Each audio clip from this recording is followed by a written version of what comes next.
61A lecture number 23. Announcements. Homework 6 is due on Thursday.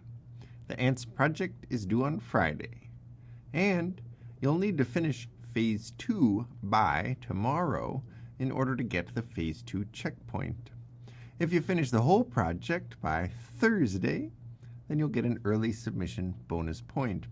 And in order to get this early submission bonus point and the extra credit points that are from the extra credit question on the project, which is down here, you'll need to finish the extra credit question by Thursday as well.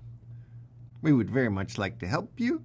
We have project parties tonight and Wednesday, and we've recently extended them from 7 to 7:30. So focus on getting this done. There is a midterm coming up next Thursday, and a good way to prepare for that midterm this week is to look at the exam practice questions at the bottom of Homework 6.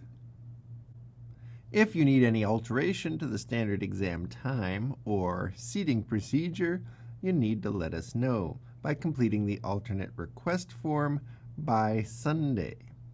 This is for any seating or timing request, including students who have extended time on the exam or need to take it at a different time, need to take it remotely, and a new feature that we're offering is that we're going to have some mask-required exam rooms that students opt into. So if you'd like to take the midterm in a room where everybody's wearing a mask, please fill out the alternate request form.